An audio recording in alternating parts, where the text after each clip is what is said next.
Should we ask everybody to say where they're from tonight? Yes. So hello, everybody. As everyone's filtering in, thanks for being here. We'd love for you to share where you're tuning in from. Any fun information? Have you ever been to Venice before? Are you looking to go to Venice? You can share in the chat. Everyone's going to be on mute just because there's so many participants today. And then you can put any questions or anything you want to ask the community in the chat box, please. Oh, look, David's from Calgary. Welcome. North, getting winter snow probably like we are here in Michigan, I bet. And Dave Jones has been to Venice. He's from Massachusetts. Welcome. And I see Pamela from Chicago. Welcome. Great.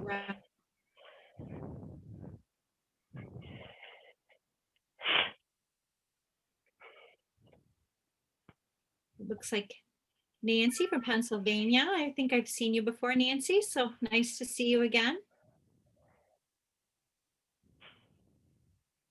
Isabel from Tampa, who grew up in Germany.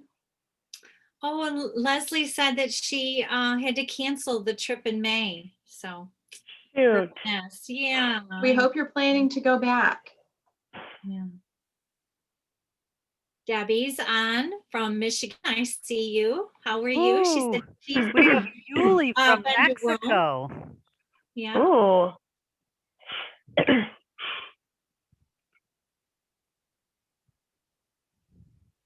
Great. Vancouver, San Francisco, Manchester. Well, we just got them from all the different time zones today. Tonight, today, this afternoon. And climates. Yeah. Awesome. All right. Well, I think people are probably still coming in. Do you guys want to get started? Or should we wait a few minutes? Maybe just wait one more minute. Okay. Oh, Terry, Carnivale, nice. Oh, look, another Heidi from Boston. Paula said she's from Athens, Georgia. Welcome.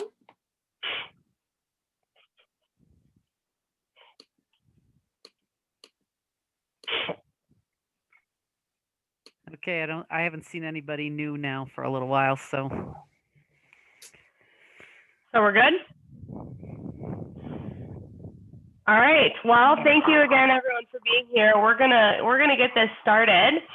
So I'm just gonna share my screen here for a second.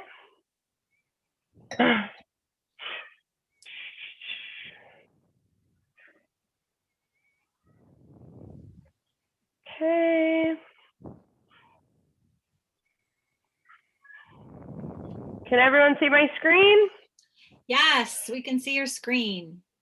Okay, great. Well, welcome again. It's February 15th. It is the month of love, so we hope everyone had a wonderful Valentine's Day, and we are here to talk to you about one of the world's most romantic cities, if not the world's most romantic city, which is Venice. As you can see, it's just absolutely beautiful. My name is Angela Isherwood. I'm part of a wonderful community of travel advisors called Eat, Drink, Travel. We are a community of 5 advisors who are dedicated to culinary travel and amazing immersive experiences for our clients.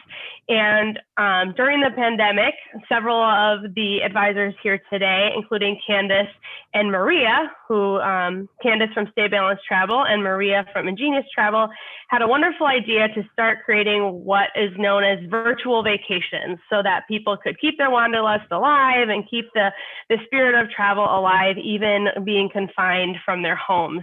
So Maria and Candace have been doing this since April of 2020, and Heidi and myself have recently joined the past couple months to also partake in these fun events, where we just love to share about lovely destinations with you all and incorporate fun things like wine tastings or cooking classes or other sorts of demonstrations to really bring the culture of the destination into your home and inspire you for hopefully future travels sometime in 2021 or even later. But this is all of our contact information. You can find us many different ways. All of us actually manage meetup groups in our local areas. So for those of you who are from Colorado, from Tampa Bay, from the Milwaukee area in Wisconsin, or Detroit area of Michigan, you'll be able to find us in our meetup groups. Please join us. Eventually, we'll get back to having in-person meetups, we hope, sooner rather than later, but for now, we're sticking to these virtual vacations. We also have private Facebook groups, Take a Virtual Vacation, and Eat, Drink, Travel as well, that we're very active on. And we have a YouTube channel. So after we give these presentations, we will download them and upload them to YouTube for you to go back and reference whenever you want. Or if you missed it, then you can always go back and reference the recording. So just to give you a little taste of Venice. So I love this quote because it's really talking about the impossibility that is Venice. And if you've ever been, which many of you have said you have, you understand what this means, right? Venice is made up of thousands of tiny little islands put together by canals and bridges, and it's a crazy place kind of just popping out of the sea, which makes it absolutely beautiful, very mysterious, and very romantic.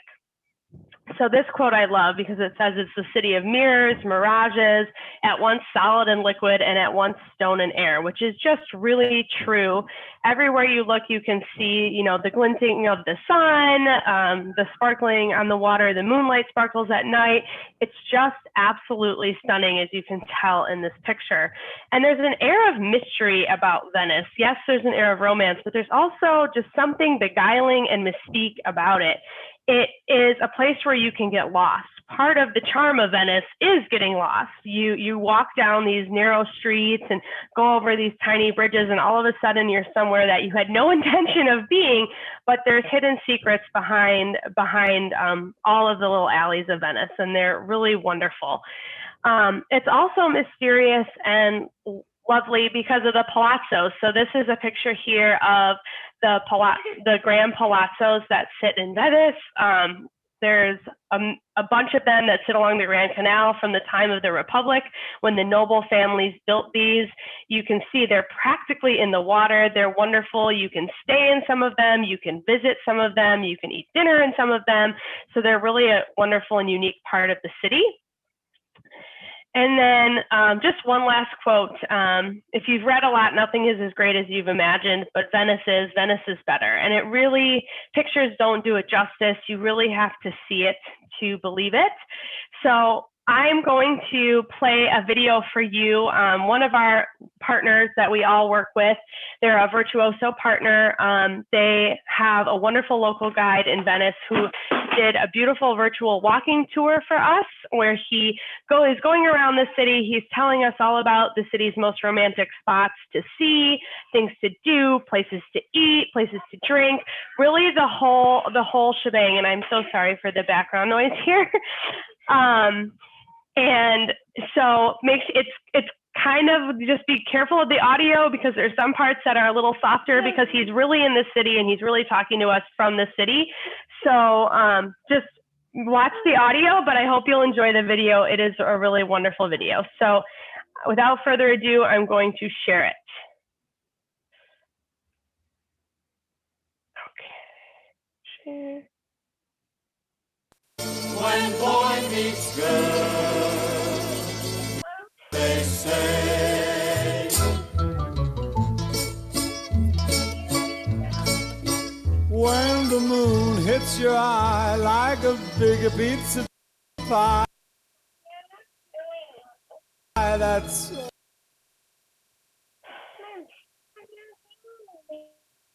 amore.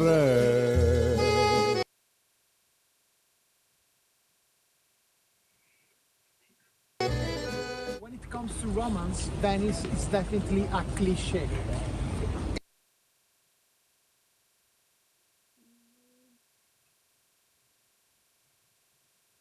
Images come to mind of gondolas floating down the Grand Canal in the sunset,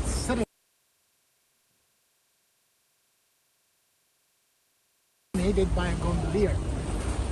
But before to discover the city together and the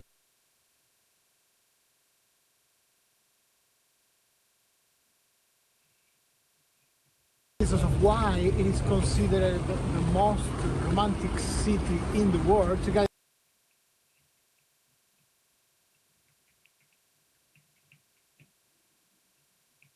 with Paris, I would like to introduce myself. My name is Alvise, and I am the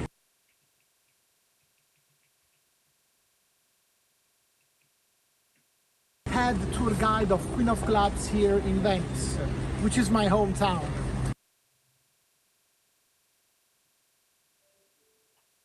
No. I will lead you through the city with a virtual journey. Why Venice is so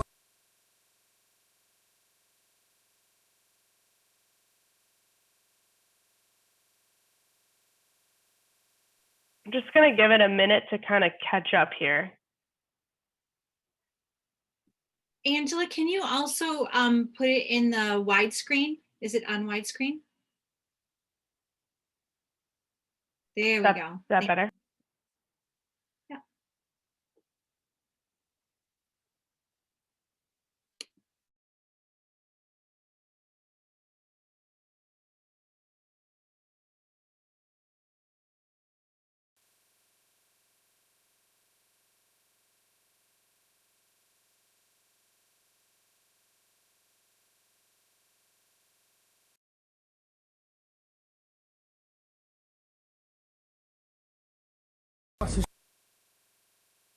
associated with romance.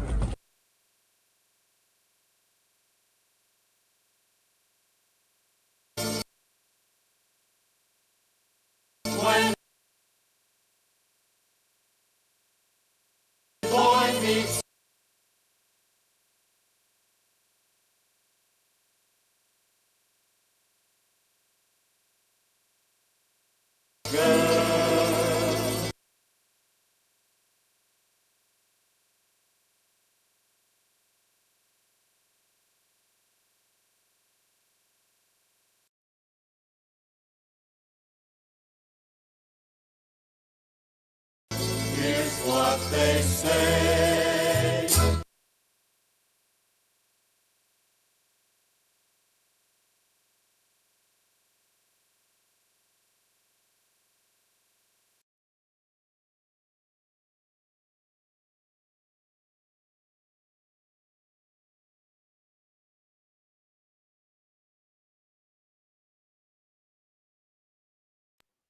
Okay, I think we should let me try and get this working. So I don't know if Warren, if you want to do the wine tasting first,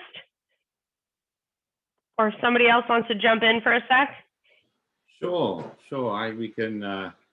We can get into the wine, I guess, while the buffering continues on the video. It's amazing to see so many people on the call. I wish I could see everyone's face, but the ones I am able to look at, everyone looks very happy.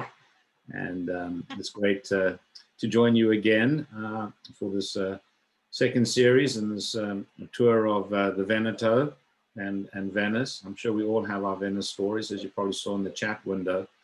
I went to Venice following Venitaly, which is the largest Italian trade show in Verona, and made the mistake of going by myself to Venice following Verona. It's bad enough to go and visit Romeo and Juliet's house in Verona without going to Venice. Well, I did both.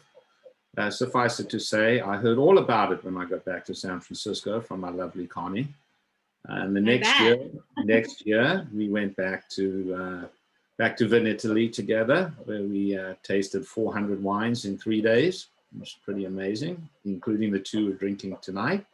But took her back to Venice, which actually ended up being a belated honeymoon for us. We'd been married the year before and had a pretty extraordinary time staying at the Gritti Palace. A terrible, terrible podunk of a hotel, as I'm sure you pretty special place, and of course did all the great things, including Bellini's at Harry's Bar, which to my great sadness and chagrin is now closed forever. Yeah. But I didn't miss paying 28 euros for a little bit of peach juice. But anyway, much better value in what we're drinking tonight compared with what we drank at Harry's. We have a couple of lovely wines. Those of I think there are a handful of you who actually had me ship the wines to you. So hopefully you have that in front of you and have opened it. And we're going to drink two very, very famous wines from the Veneto in terms of native varietals. The first one is a sparkling wine, Prosecco.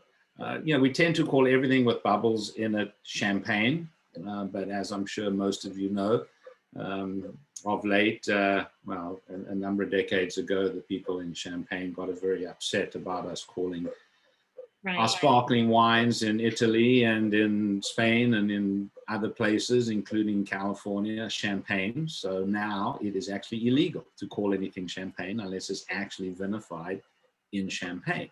But what we're drinking here is sparkling wine from the Veneto. It's Prosecco. But this is not your grandfather's Oldsmobile as far as Proseccos are concerned. There is the Prosecco that you find in the bottom shelf of your local supermarket or in Costco, most notably like the La Marca Prosecco. That Prosecco is good for putting in Aperol spritzes, right, or mimosas. Never put champagne in a mimosa. It ruins the champagne and spoils the orange juice. So this is a gorgeous wine. Prosecco Valdobbiadene, it's a sort of the sub-region. It's, the soil up there is all part of the foothills of the Dolomites. It's great volcanic soil, which gives the wine great minerality and structure and acid and balance, but also tremendous fruit. So this wine is made from a grape called Glera. It's in less expensive sparkling wines and Proseccos from that region. It's actually blended with other local varieties, but this is 100% Glera. And just a gorgeous wine from a vineyard that this very small winery, Adami, purchased in the 1920s. And it's reputed to be the first single vineyard Prosecco. All the grapes from one vineyard go only into this Giardino Prosecco. And it's a gorgeous, gorgeous wine. Notes of those of you who have it, if you're smelling it, it's got beautiful floral notes, almost like honeysuckle and jasmine, those beautiful white flowers come through in the nose, but also some citrus notes and some maybe Granny Smith apple and stuff like that. So you get this beautiful balance of sweetness and acid, that tangy bite, which makes it a very, very good food wine. And those of you who don't have the wine, I feel sorry for you because it's pretty extraordinary. You can always reach out to me even after the fact, and we'll send you some. But so that's Prosecco and Glera. One of the beauties of Prosecco and of this particular wine is it's very low in alcohol. I think this wine is only 11% alcohol, which is not much more than Fiji water. So you can drink the whole bottle without really having to worry. And it's you're not going to necessarily get overwhelmed with in terms of feeling that you've had too much to drink. A lot of the wines, particularly those we have here in California now, they're pushing 15-16%, even in some of the sparkling wines. And that's pretty intense. But this wine is very pleasing, quite pleasant, very, very, very easy to drink, and just a lovely wine as an aperitif. Works really, really well with focaccia and fruits and anything, peach and melon and stuff like that. And just that's what I've noticed, Warren, about a lot of the California wines, even like whether they're sparkling or anything like that, is that there's such a push to have a high alcohol content. where a lot of the European wines, you know, especially if they're organic, you don't have that really strong alcohol taste. Yeah, and there are a number of factors there. One is tradition. The other is, you know, climat, what the French call climat, you know, climate and all of that kind of stuff. It tends to be a lot cooler, particularly in the northern climes of Europe. I mean, in the Veneto, you know, once you get up into the upper reach of the Veneto and even further north into Alta Adige and Trentino and Friuli, you're talking about the Dolomites, the Alps. It's much, much cooler over there. So as the grapes ripen, they don't produce as much sugar and consequently don't convert into as much alcohol. Whereas in Napa Valley, particularly, or in some parts of Sonoma, it gets very, very warm. Grapes, they pick the grapes deliberately later when they have more sugar to convert into higher content, alcohol content during the fermentation process. And that creates these big, robust, masculine wines that just bang you in the palate, you know, right out of the gate. Those big, huge fruit-forward Napa cabs, or those very voluptuous, oaky, buttery Chardonnays that are very, very popular. Nothing wrong with those wines. They don't happen to be my personal favorite. I like wines with a little bit more minerality, a little bit more femininity and grace and subtlety with secondary and tertiary characteristics. And in fact, in Napa and Sonoma, if you get the mountain vineyards, the small wineries, family owned particularly, that are making wine at Howell Mountain and these other places, Coombsville, they're making wines much more in the European style, lower alcohol and much more acidic and crisp, and they age more beautifully and work very, very well with food. And that way, after the third or fourth glass, you're not like crawling back to bed. You're actually still ready to go out for a night on the town, or continue to enjoy your night on the town, for that matter. I notice the older I get, the less alcohol I want in my beverage. Oh, I'm the opposite. Actually, you're right. I want less alcohol in my beverage. I just need more of those beverages so that I can get more alcohol into my system. And especially now, because I read that COVID cannot survive in 38% or higher alcohol levels. So for the past 11 months, I have maintained a blood alcohol level of 38.1%. Sure. I don't know if your liver and kidneys will appreciate that. Those were petrified many, many years ago. I don't know if anyone else who has the wine is prepared to, wants anything to say about it, or. Yeah, let's see if there's any questions that anybody has specifically. I know there's the Michigan group that I have. We found a local winery, and you'll see my wine tonight is a rosé because, as you mentioned, Warren, we don't have champagne. We have sparkling wine. And because the grapes here are kind of sweet, if it's a sparkling wine, it's kind of sweet in Michigan. I prefer the rosés because obviously they're, they leave the skins on them, and these aren't bubbly. So well, it's interesting. I like What's interesting, I love rosé. I mean, I think rosé is a very special wine. We also have this notion that we should only drink rosé in the warm months, spring and summer. Right. And I'm like, well, you drink rosé champagne on New Year's Eve. So what's wrong with drinking, rosé during this time of the year? So it depends on your mood and the food you're drinking. If you're going to drink white wine, which is at 52 degrees or 58 degrees or whatever it is once you pull it out of the refrigerator, what's wrong with drinking rosé? It's cold too. So I have no issue. Don't feel embarrassed if you like rosé to drink it in the dead of winter. And I have some inventory left from the summer. I'll be happy to send you. Yeah. Want to buy this well, stuff. the whole problem is you couldn't send it in because of the crazy Michigan liquor laws we got going on. You get 1,500 bottles and that's it. Well, I do actually, it was a temporary pause, but I actually do have a mechanism by which to send wine to Michigan at the moment. Oh, good. It's a little more costly in terms of the shipping because I can't use my my shipping partner who gives me tremendous deals on shipping wine. I mean, I can ship a case of wine to New York for like $25. It's crazy. Right. But it costs, triple that to send 3 bottles to Michigan because it has to go. And then, of course, last week, the stupid UPS driver who's not supposed to do it left 3 bottles of wine on someone's doorstep during that blizzard you had last week. Oh my goodness. And exploded. So anyway, I don't know, Angela, if you're ready to go back to the video or if we should dive into the Suavia. Yes, I think the video should be working. So let's give it a try here.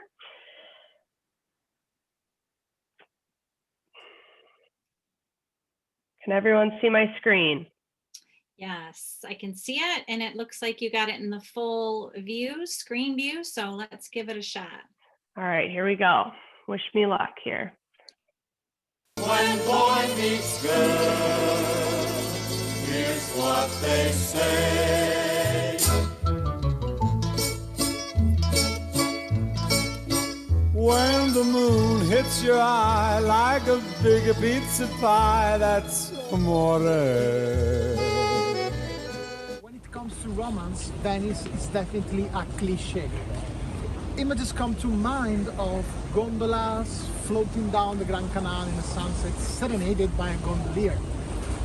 But before to discover the city together and the reasons of why it is considered the most romantic city in the world, together with Paris, I would like to introduce myself.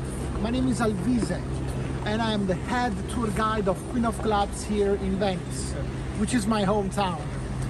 I will lead you through the city with a virtual journey. Why Venice is so associated with romance? Well, firstly, you can whisper sweet nothings into your beloveds here without the sound be disturbed out by the traffic. The whole city is entirely car-free, which is most conducive to romantic wanderings by the canals at twilight, candlelight dinner in an intimate trattoria, or watching sunset over the magnificent palaces. Apart from near silence, there is the all-encompassing presence of the water. There is literally a canal around every corner in the city. It is a very common venue for weddings. In 2014, for example, George Clooney and Amal got married and they celebrated at the Aman Hotel. If the food of love for you involves exquisite pastries, delicious fish, pasta dishes, freshly stoned baked pizza and gelato in every flavor, you can imagine that Venice is simply a paradise for you. But before to see the top sights and the top things to do in Venice, I would like to give a great summary about the history of Venice. I will try to summarize 1,500 years of history in 2-3 minutes. The history of Venice started 1,500 years ago, when all the barbarians, they were coming all over Italy to conquer Italy, and the scared population of the mainland escaped in the lagoon to find their last chance of survival. The lagoon at the beginning was like this. This was Venice. Swamp, marsh. It was difficult for the Venetians to live here and difficult for the barbarians to come here. And at the beginning, we were just humble fishermen, trading fish and salt. This is the whole lagoon, and there are many small islands, but the bigger islands are Lido of Venice. It's a strip of island in front of Venice with a beautiful beach. Then there is Murano, it's an island famous worldwide for the glass, and Burano Island, famous for the colored houses. The map of Venice, the center of the city, it looks like a fish, or like two shaking hands like the merchants. So we start to trade fish and salt, step by step, slowly. Gold, spices, textiles, wine from all over the Mediterranean Sea. Thanks to the Arsenale. This was the first factory with assembly line ever. In 1104, we were able to build one ship a day. The peak of our empire, at the beginning of the 16th century, we were the ruler of all these strategical places in red, you can see. And with our ships, we were able to trade our goods from the Russian coast, Egypt, French rivers, trade, and trade. The slow decline of Venice started when Columbus discovered the Americas in 1492. What happened back in the day? So Venice became an entertainment city. There were Casanova, the masks, costumes, parties, and also the art was very, very important. Craftsmanship too. Murano glass back in the day was so important for the economy of the city. The masks, the meaning of the masks was to hide the face and lose your identity. So seduction games and the lace also. Let's talk about numbers. Venice is composed by 124 small islands, connected by 438 bridges. Then there are 178 canals, and the main canal is the Grand Canal. There were 6,000 wells in the past, nowadays roughly 2,000 wells. More than 3,000 streets, 148 churches, 58 now consecrated, and 170 bell towers. When showing you a forest, Venice is like a forest upside down. Do you remember the second picture? It was difficult to live right there. So we start to brought all the wooden piles from the Dolomites with the rivers and embed every wooden pile underneath the ground. Under the ground there is no oxygen, so the piles are petrified, rocked. So Venice is like a stilt. Last thing is the high tide. Have a look at these pictures. I personally took these pictures. This is the Venice Marathon. So we had, we solved the problem of the high tide with the Mose. It's a special infrastructures, but have a look at this shop. Have a look at the Chinese shopping. And every 6 hours, especially in the winter, we could have problems of high tide. You see the kids, they have fun. And also you can have a very good aperitivo with some cicchettis. So behind me you can see one of the top sites in Venice. One of the most famous bridges in Venice, the Rialto Bridge. Made in 1588, it superseded a section of wooden bridges. The wooden bridges collapsed many times, and at the end they say, okay, let's spend the money and make a beautiful bridge. And we did that. It's all made in Nistran stone from Croatia. There are 20,000 wooden pilings embedded on one side and 20,000 wooden pilings embedded on the other side to support the weight of the bridge. And it's the first bridge crossing the Grand Canal. There is a wonderful view from the top, so follow me.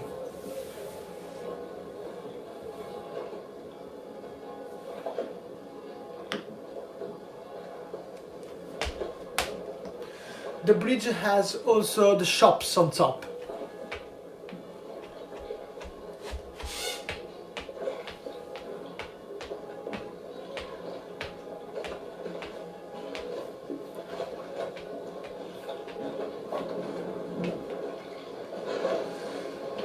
The Grand Canal is the most beautiful street in Venice. It's the main street, and there are public boats, garbage boats, gondolas, water taxis, Venetian typical boats. The city is entirely car-free. And this, especially when there is a sunset, it's one of the most beautiful views of the city. We are right in the center of the city and enjoy the view.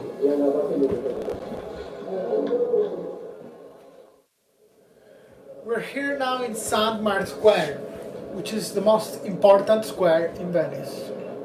It was the political, legislative and executive center of the city. There are many beautiful monuments right here. I would like to start from the clock tower, just right there. It's a working clock, which was made in 1499. And then the Basilica of St. Mark. It's the main church of the city. And the body of St. Mark is buried right inside, under the altar. It is very unique, the architecture. We have Islamic onion-shaped domes, Gothic French pinnacles, Baroque sculptures, Byzantine mosaics. It's a melting pot, because Venice was a port, and the merchants, they brought here spices, wine, textiles, with even architectural influences. Inside there are 8,000 square meters of mosaics, 26 million pieces of mosaics. There is also the possibility to visit the Basilica by night with a private tour, so keep in mind. Then we do have the bell tower, 99 meters. It was the highest bell towers in the world for many centuries. And it was also the lighthouse of Venice. Galileo Galilei tried the telescope for the first time on top. Have a look at a little bit of high tide before to proceed towards the Doge's Palace. Just a little bit, you can take beautiful pictures with the monuments reflected by the water. But have a look at the Doge's Palace. It was the place where the Doge used to live. The Doge was an elected king lifetime term. He was the ruler of the Republic. Also, we can visit by night with a private tour, after hours. It will be very, very interesting. But now, follow me. I want to show you also the famous Bridge of Sighs. I would like to spend more words about the Doge's Palace right behind me here. It was made in 1348. The architectural style is called the Gothic flowered style. It looks like a wedding cake too. Inside there are thousands of paintings, the institutional rooms, all decorated with oil on canvases and gold, wood and gold. It's really, really amazing inside. Next to the Doge's Palace there are the prisons, and the Doge's Palace is connected to the prisons with the Bridge of Sighs, a very famous Bridge of Sighs.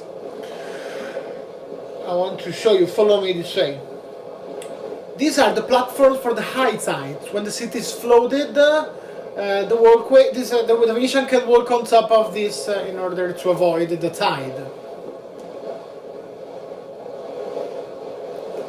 You can see.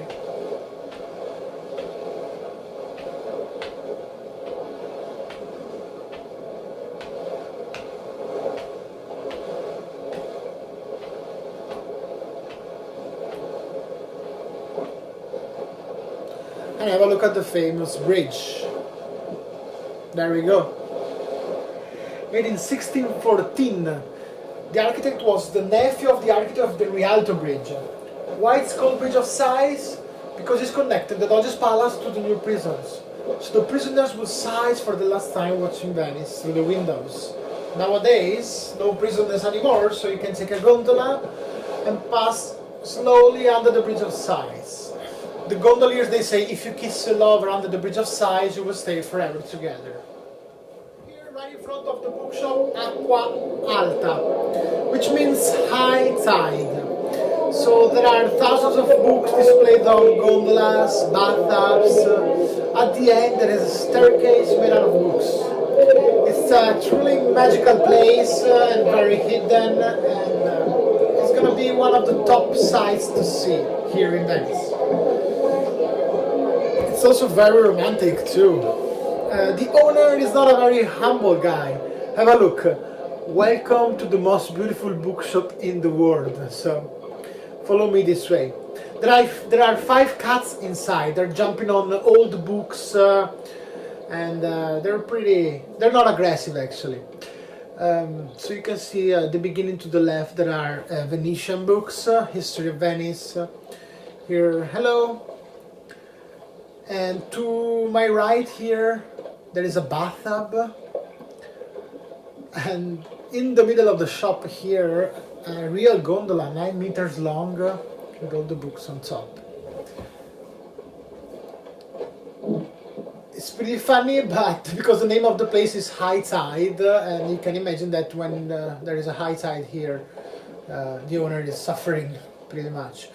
But follow me, I show you the most beautiful staircase in the world. This is how they call it. It's made out of books. After the tides, the owner decided to recycle the books. You can also climb the staircase, follow the steps, the book steps, and you can have a wonderful view on a typical canal. And the flag of Venice too, the red is the flag of Venice with the red line. And have a look how romantic is. Another beautiful and such a romantic sight to see here in Venice is the Scala Contarini del Popolo. It's an external staircase of a noble palace. Why it was made? It was made to show off the wealth. In the past, noble families here, they used to compete between them. My palace is nicer than yours. I'm richer than you.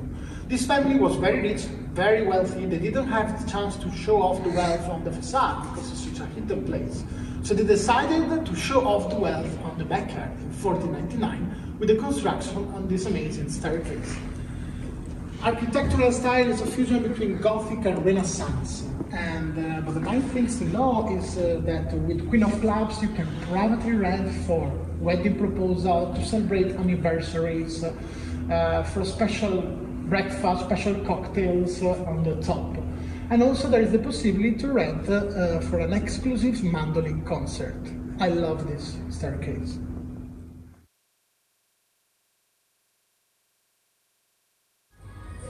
Another beautiful sight and so romantic is the terrace of Fondaco dei Tedeschi. So we are right on top of this commercial center, which is beautiful. It was a palace built on the 14th century. It was a place where the merchants from Germany used to trade their goods. But follow me this way. I want that you enjoy this such an amazing view.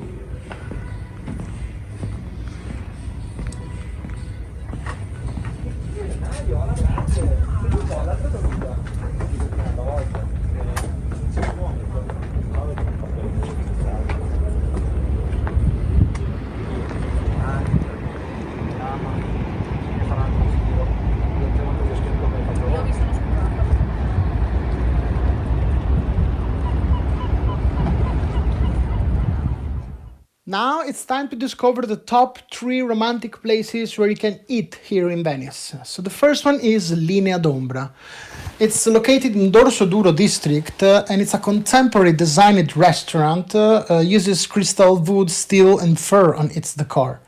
Dine on modern cuisine inspired by tradition while enjoying the breathtaking view over the Giudecca Canal. The second restaurant is called Ristorante Quadri. It's owned by the family Alaimo. It's a 1 Michelin-starred restaurant and it represents a contemporary expression of traditional Italian and Venetian dishes. The fish arrives fresh from the Rialto market each day.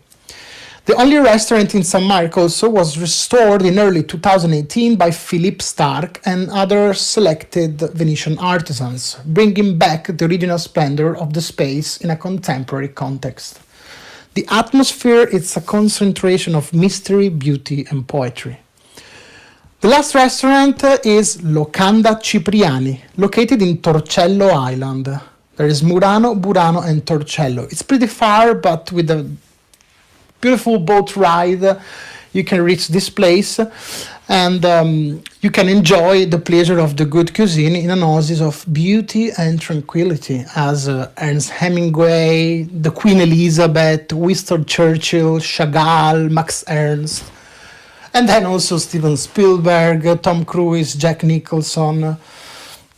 There are thousands also of weddings they have been celebrated here because of its romantic feeling that you have. The menus are based on the Cipriani cuisine, which is considered an excellent brand of Veneto and has found a high popularity among its worldwide customers.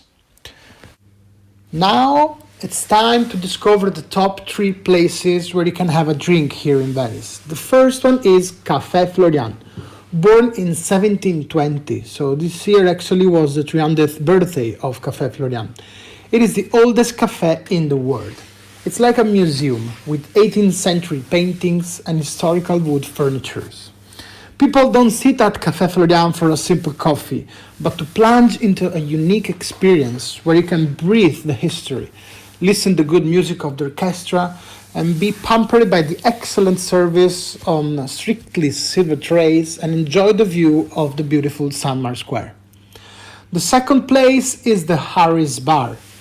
It's a very famous place opened in 1931 by Giuseppe Cipriani. It's a place where Charlie Chaplin, Alfred Hitchcock, Peggy Guggenheim, Woody Allen, George Clooney, and Hemingway had drinks. Harry's Bar is the home of the Carpaccio and of the Bellini, which is definitely the drink that you must to have here. Another place where you can enjoy a very good cocktail is the Experimental Cocktail Club, a brand that's already proven hugely successful in Paris, New York, and London. Opened in Venice in August 2019, is symptomatic of the new and exciting bar scene emerging in the city. Set in the Palazzo Experimental Boutique Hotel, the destination is a fittingly Venetian, a restored Renaissance palace in Art Deco style, overlooking the Giudecca Canal in the Dorso Duro district. It's located just outside the tourist drag in the city's sophisticated university district.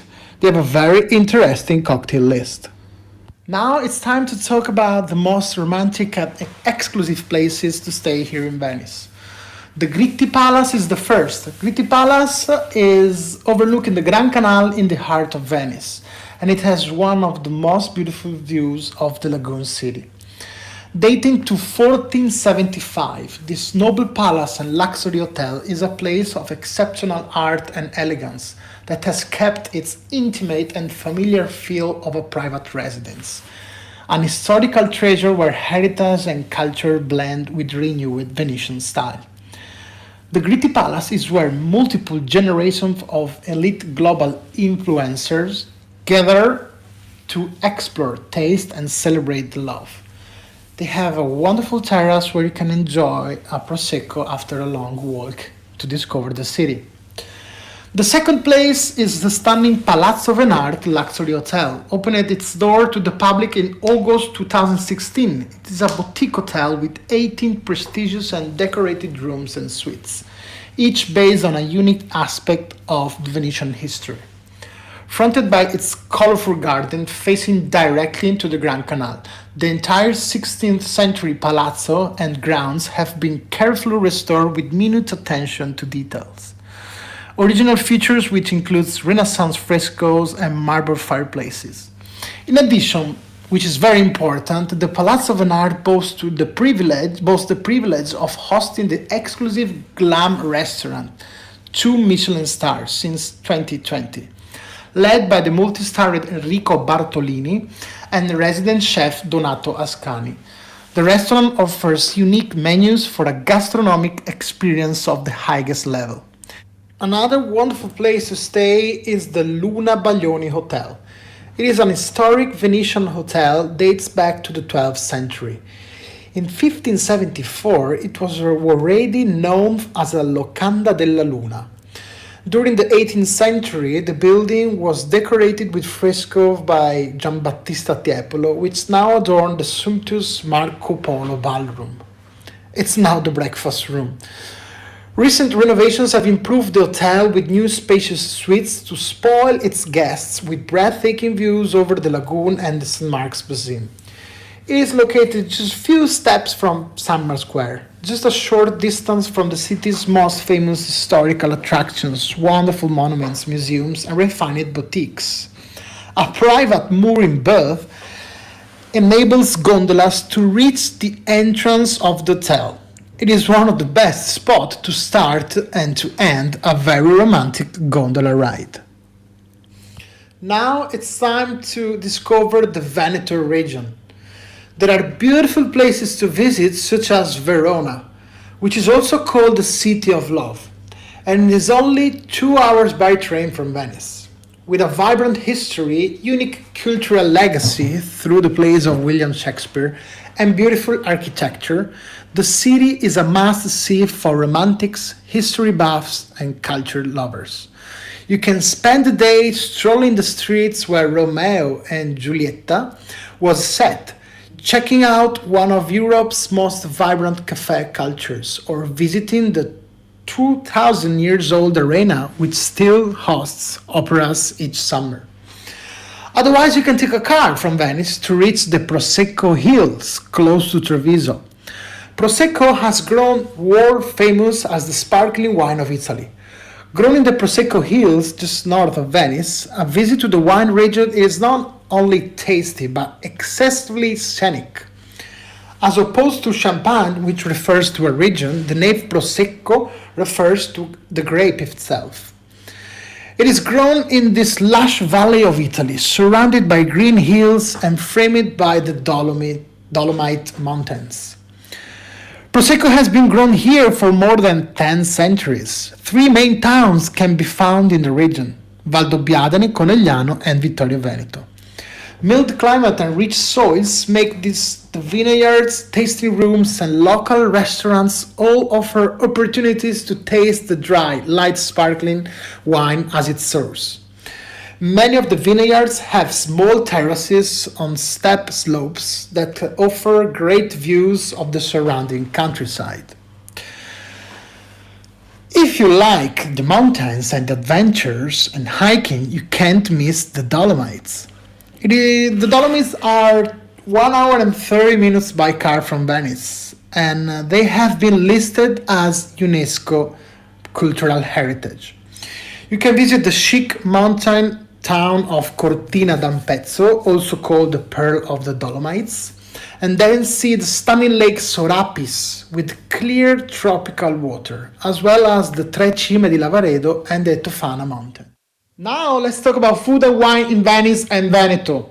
The genuine Venetian cuisine consists of some truly flavorful and refined dishes relying heavily on fish and vegetables. The risotto al nero di seppia, it is a squid ink risotto. This dish wins even the most skeptical visitors over with the distinct brainy flavor of its squid, wine, onion, tomato, and ink braise. Then there are the moeche. For their godness, they are called the Venice nuggets. The moeche are small soft-shell crabs fishing in the Venetian lagoon only at certain times of the year, during the molting phase between one carapace to another. They are undoubtedly among the most particular specialties of our culinary tradition. The moeche are very soft, delicious, tasty, and rare. In fact, you can find them only in early spring and April and in October. So if you're here in Venice, you will be the lucky ones to try this fantastic and unique traditional food. Then there are the frittole. If you're lucky enough to be visiting Venice during the carnival period, then you must try the frittole, which are sweet pastry fritters traditionally prepared and eaten as part of the festivities right before Lent. Made with a rich batter consisting of flour, eggs, butter, milk, sugar, pine nuts, and raisins. And they are molded in bowls, deep fried in oil and dusted with sugar. Highly recommended for those with a sweet taste. The Veneto region has a remarkably varied landscape and is home to a variety of microclimates, creating the perfect condition for growing both quality red and white wines. For a taste of something really local, there are also wines such as Orto di Venezia and Venissa.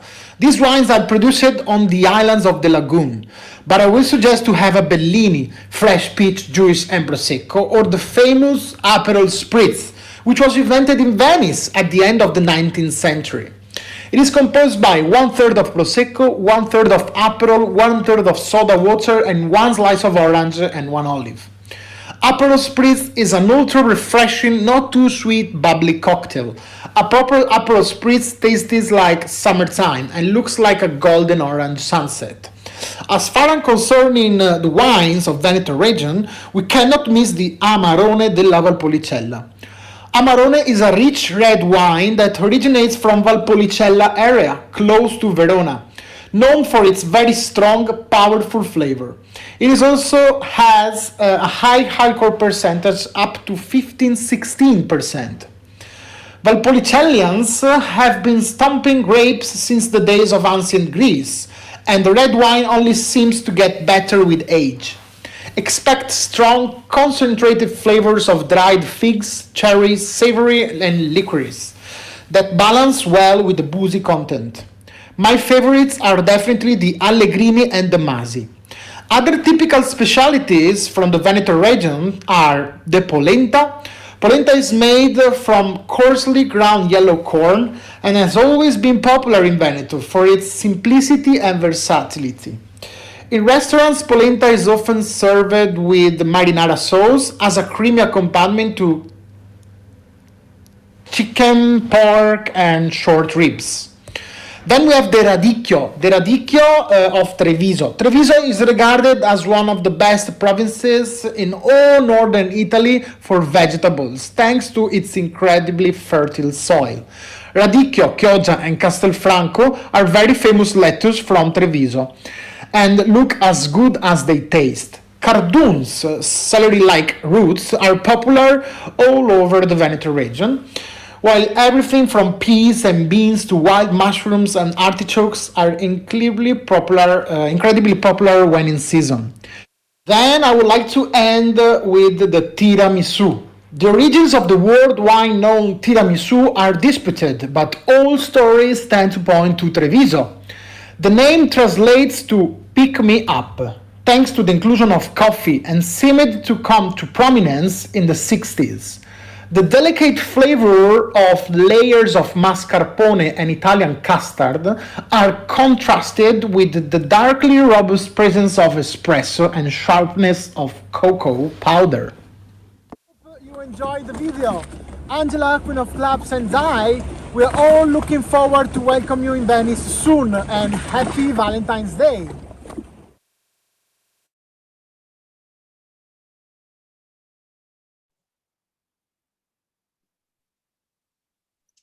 Well, Okay. awesome. I That was hope great. good. I hope everyone enjoyed that. Sorry again for all the technical issues, but thank you for hanging in there with us. It was worth waiting for, Angela. It was, right? He's so cute. He did a great job. So, perfect. Okay, so I'm going to kick it back over to Warren. Actually, there's one thing I just want to share with everybody here quick. Can you see my screen? Not Not yet. right now. No? Okay. Share. There we go. We're seeing Perfect. something. Perfect. Okay. So we just wanted to, the four of us here, wanted to offer just a little bit of a special amenity or a special value add for those of you who are taking the time to really be present with us at these events. If you are looking to get back to Venice or Italy this year or next year, or whenever you're able to, do reach out to us in the next 10 days, and we'd love to offer anyone who's able to book a vacation with one of us an extra special amenity valued at up to $100.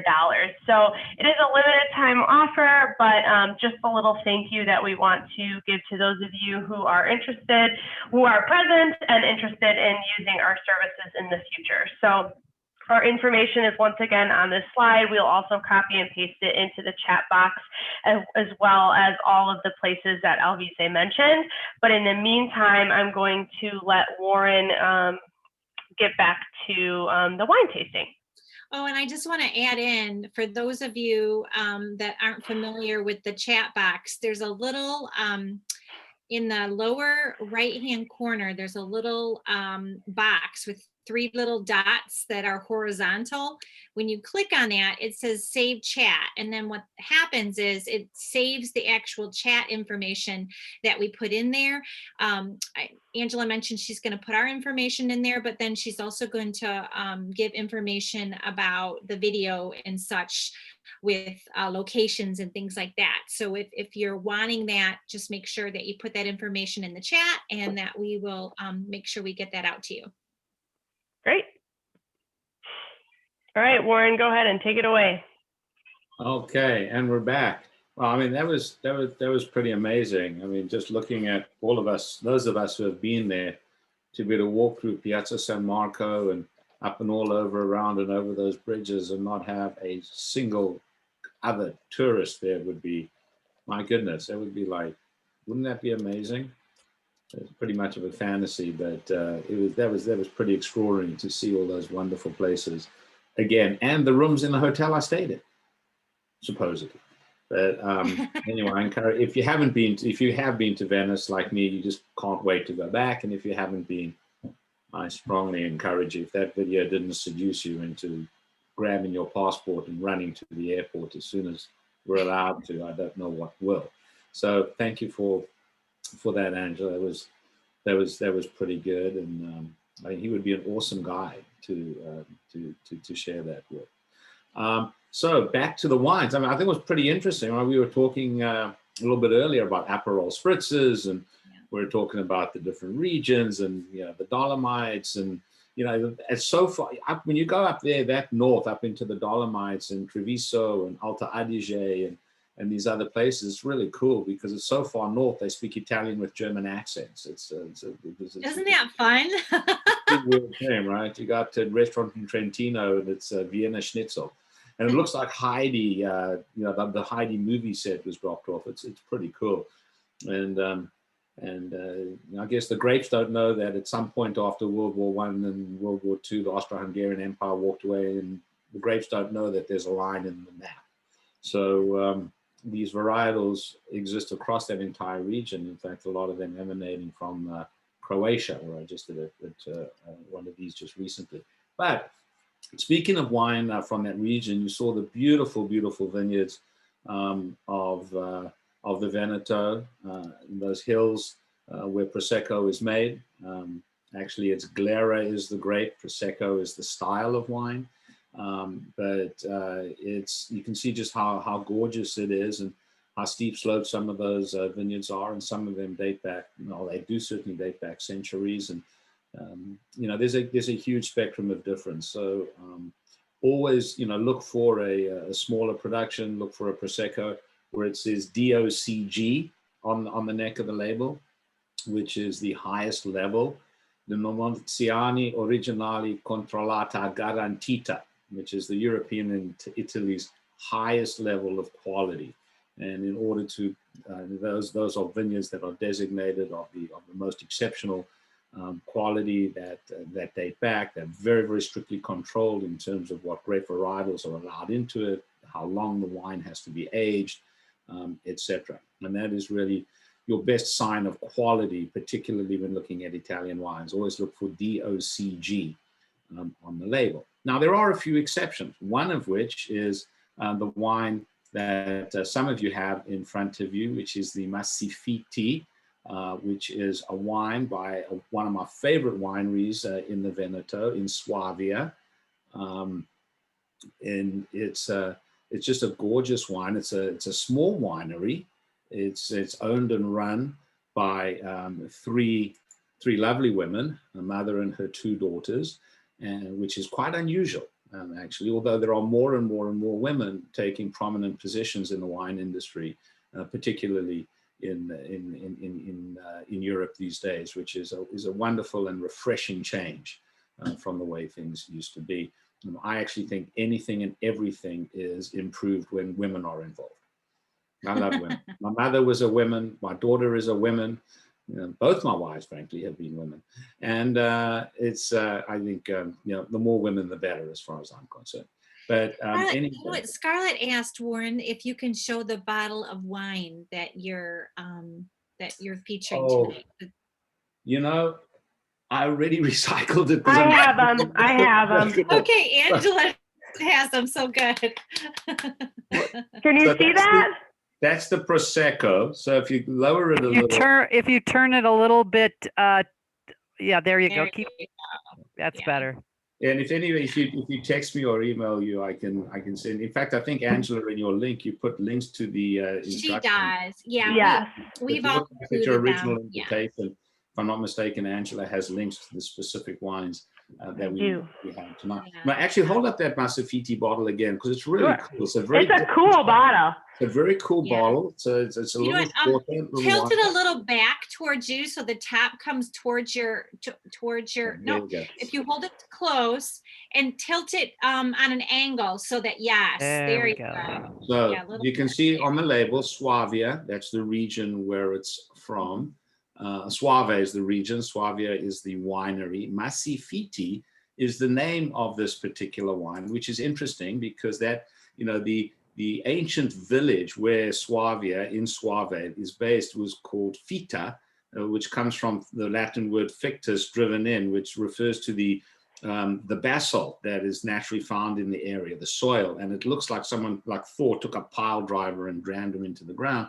And that's why Massifiti translates roughly as embedded masses, and it's a sort of a tribute to the impacted basalt soil that is around it, that very rocky soil, which gives it a beautiful freshness and minerality as a consequence of that very rocky soil.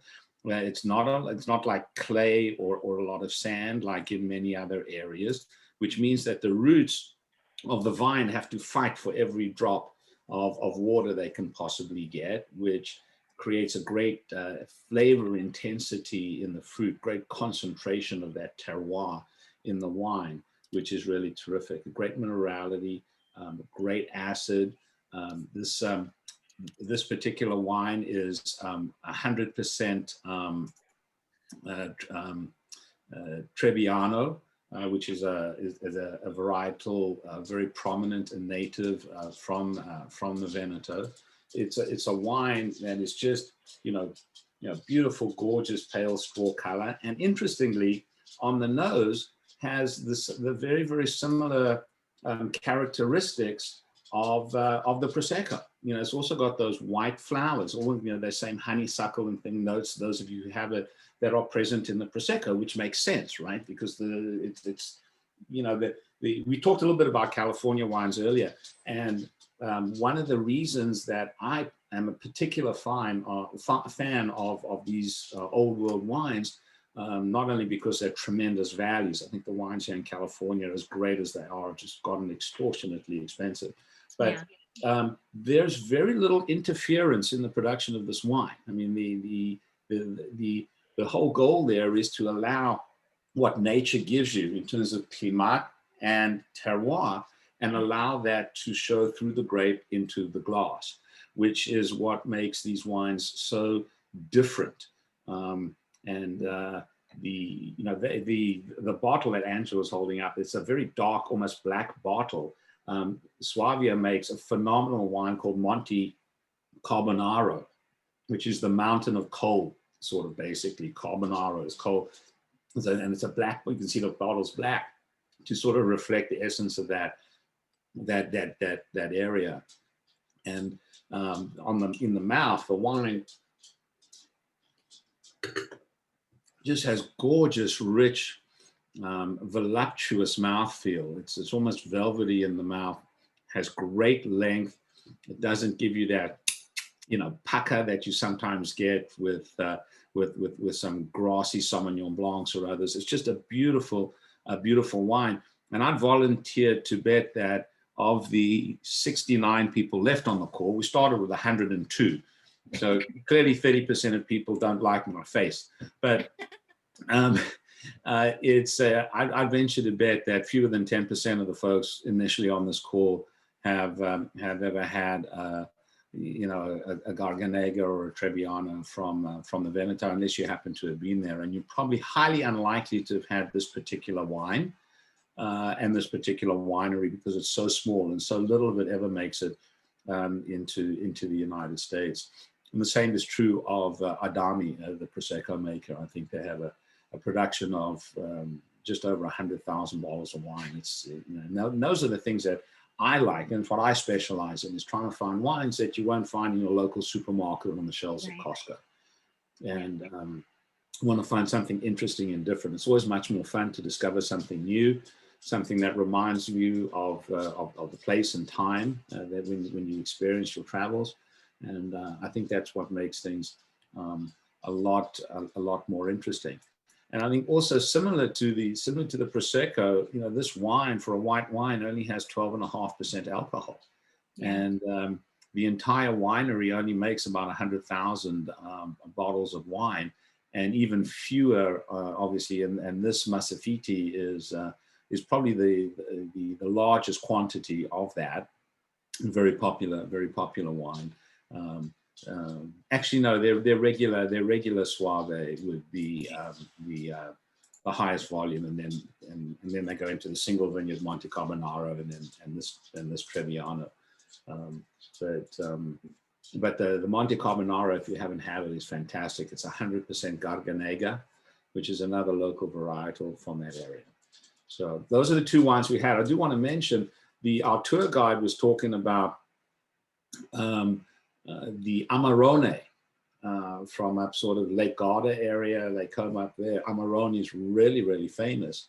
And I'm not, those of you who've had Amarone, it's this beautiful, robust, bold red wine. Yes, it can get to 16% plus alcohol. The reason for that is they harvest the grapes and then they put them on mats or hang them, depending on the particular winery's style. And they desiccate all the liquid from the grapes. So they create raisins out of them. And then they squeeze that intensity into wine. And it's a lot more expensive, of course. You need a lot more grapes to make a glass of wine than you need a lot more raisins to make a glass of wine than you need a bunch of grapes.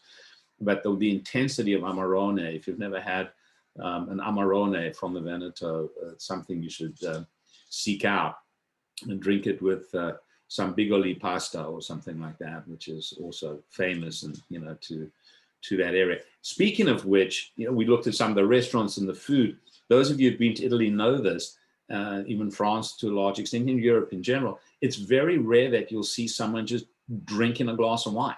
Right. They'll drink an Aperol Spritz for sure, or 6 or 7 of them like I do, because that's drinking Kool-Aid. But and what we do is, but as soon as the food comes out, then it's all about wine. It's wine and food. It's always together, and that's a really, really great part of the world. The Milanese cuisine, a little bit west of the Veneto, is great. In Piemonte, where all the great Barolos and Barbarescos come from. You go a little further south, you go into Emilia Romagna, which is probably the greatest region for food anywhere in the world, and stuff like that. So anyway, that's the story of the wine and the region. So if anyone has any questions, speak up or throw them into the Q&A or the chat window. Be happy to answer anything I can. And if you want the wines for the next series and you haven't ordered them, reach out to Angela or reach out to me directly, and we'll make that happen for you. It'll be tough to get the wines for next. When are we meeting again, Angela? The 24th. Yeah, so it's going to be tough to get the wines out from California to everyone by then, but that's okay. You can drink them after the fact while watching the video of my ugly mug all over again. And if you're an insomniac, the wine plus listening to me drone on will certainly put you to sleep. No, that was really great, Warren. Thank you so much. And thanks for bringing up the other events. I just want to mention Warren will be with us for 2 more events coming up here. One next week on the 24th, where we're going to go to Argentina. And he's going to actually take us to the 2020 World's Best Vineyards. So you don't want to miss it. The wines are fantastic. Even if you can't get them in time for the event, you should definitely order them from Warren, because they're well worth it. And then in March, we're going to be going to South Africa, which is actually where Warren's from.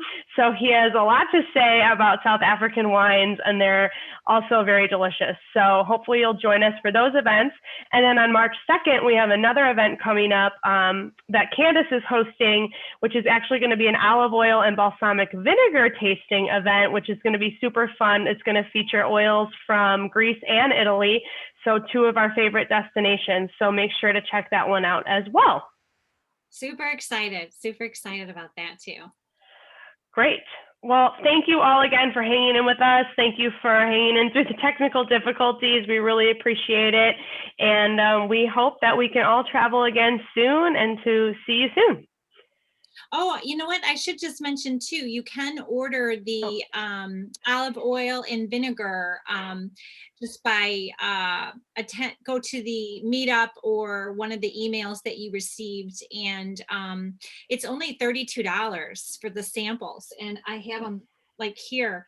They send you, you're going to get 7 of these little bottles. I know it's hard to see because of the background, but I'm very excited because they came really quick. It only took like 4 days. So I was like, ooh. It's going to be great. We don't have Alcoholic Beverage Control Board restrictions on shipping olive oil. Right, Warren, that's it.